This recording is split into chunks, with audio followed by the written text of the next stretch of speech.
Ketika subjeknya I, you, we, they, ataupun she, he, it sama semua, itu di dalam simple past menggunakan verb to.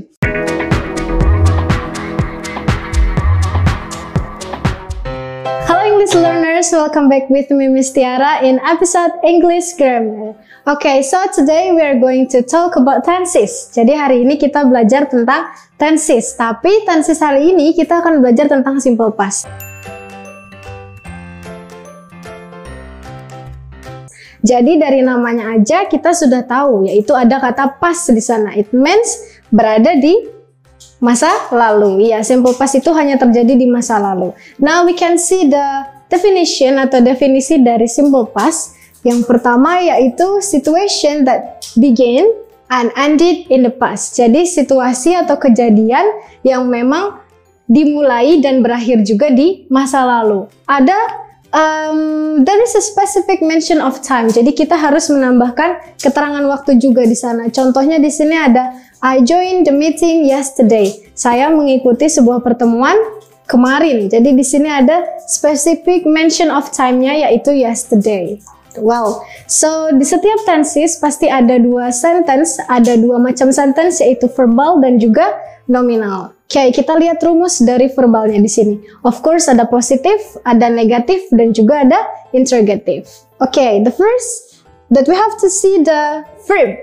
We have to see the subject first. Jadi kita harus lihat dulu subjeknya apa. Ketika subjeknya I, you, we, they ataupun she, he, it sama semua, itu di dalam simple past menggunakan verb to dengan bentuk yang kedua yaitu slept. Jadi kata kerja pertama dari sleep, kata kerja pertama dari tidur yaitu sleep, dan kata kerja keduanya adalah slept. Kata kerja ketiganya apa ya? Slept. Nah, jadi kita sebelum membahas tentang simple past, kita harus tahu dulu apa itu regular dan irregular verb. Ada reguler yaitu kata kerja yang beraturan dan juga ada irregular atau kata kerja yang tidak beraturan. Bedanya apa? We can take the simple one. Kalau regular itu biasanya verb 2 dan verb 3-nya itu berbentuk ed. Contohnya seperti join menjadi joined dan joined, ada ed-nya di belakang. Tapi berbeda dengan sleep. Karena kata kerja kedua dari sleep itu slept dan kata kerja ketiganya juga slept, nggak ada ed-nya ya.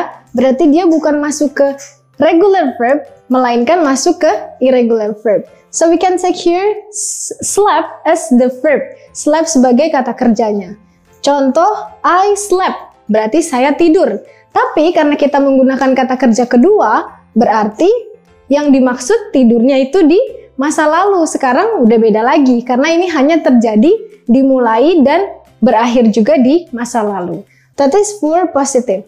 Untuk negatifnya, ada satu auxiliary yang harus kita gunakan di sana, yaitu did. Berlaku untuk semua subjek ya, untuk I, you, we, they maupun she, he, it.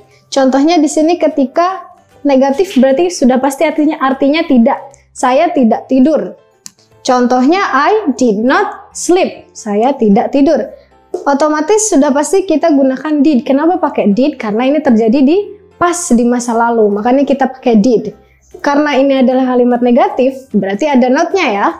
Nah, setelah not, kita harus membalikan lagi kata kerjanya menjadi kata kerja bentuk pertama. Nggak lagi pakai kata kerja bentuk kedua. Kenapa? Karena di sini sudah diwakilkan oleh kata did yang menunjukkan yang ada di masa lalu. I did not sleep, berarti saya tidak tidur. Atau ketika subjeknya she, he, it juga sama, hanya ada auxiliary yang kita gunakan di sana, yaitu tetap did.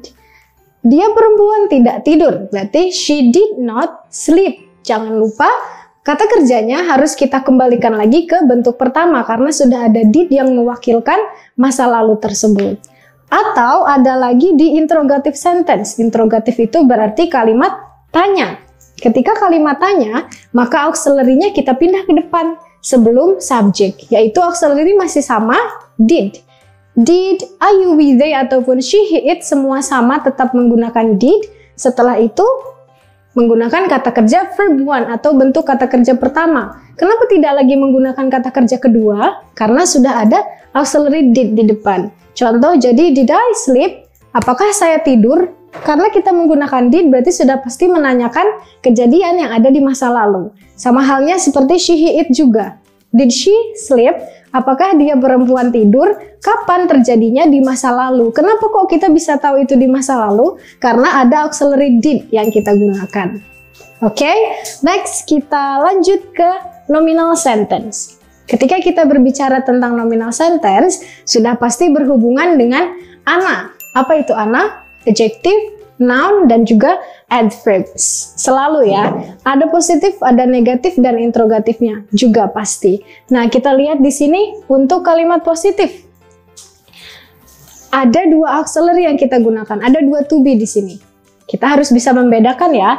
Jadi di awal saya tulis I, she, he, sama it. Kenapa I, she, sama it, I, she, he, dan it? Karena to be yang digunakan di sana sama, menggunakan was. Sedangkan ketika subjeknya you, we, dan they, auxiliary-nya atau to be-nya berbeda, yaitu were. Baru setelah was atau were, kita nambahkan ana, bisa adjective, bisa noun, ataupun bisa adverb. Di sini saya kasih contoh happy. Happy adalah salah satu contoh dari adjective, kata sifat. Jadi kalau kita mau bilang, saya bahagia, I was happy.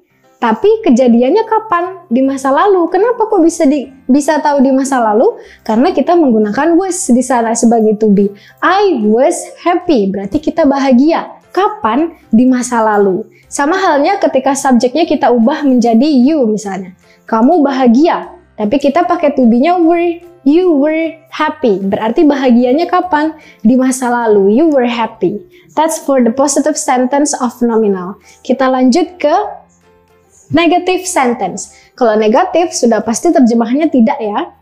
Di sini untuk subjek I, she, he, dan it sudah pasti to be-nya sama dengan positif tadi yaitu was. Tapi untuk subjek you, we, they menggunakan to be, were, beda. Setelah was dan were kita letakkan not karena ini kalimat negatif ya. Setelah itu baru ana, adjective, noun, ataupun adverb. Contoh saya mau bilang, saya tidak bahagia.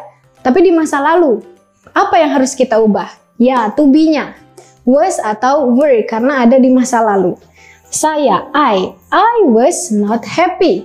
Berarti saya tidak bahagia. Kapan terjadinya?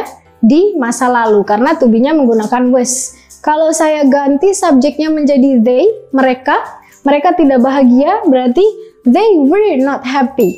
Mereka tidak bahagia. Kapan? Di masa lalu. Kenapa di masa lalu? Karena to be-nya menggunakan were. Selanjutnya ada interrogative sentence atau kalimat tanya. Nah, ketika kalimat tanya, to be-nya harus diletakkan di depan sebelum subjek.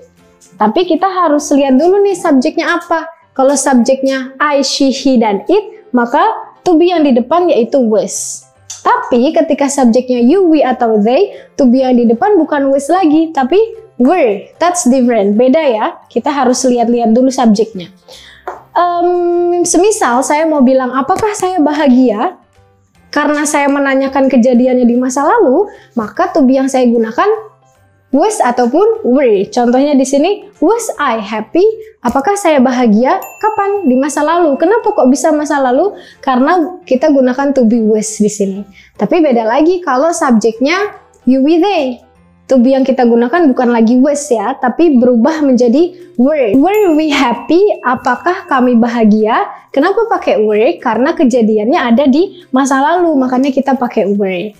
Jadi, the conclusion is, kesimpulannya, ketika tenses tersebut di simple past atau ada di masa lalu, especially for the verbal sentence, untuk kalimat verbal kita menggunakan verb 2 dalam kalimat positif.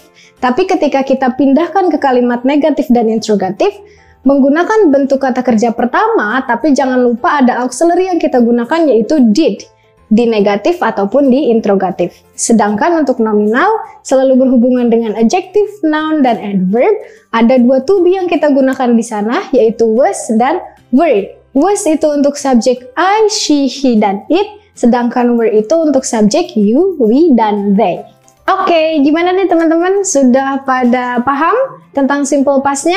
Oke, kalau sudah paham, coba Miss Tiara mau kasih quiz. Tolong terjemahkan ke dalam bahasa Inggris ya. Please translate into English. Apakah dia laki-laki menjadi pilot 1 tahun yang lalu? Kira-kira bahasa Inggrisnya gimana ya? Tulis di kolom komentar. Semoga video ini bermanfaat. Thanks for watching and see ya, tata! Kampung Inggris WE.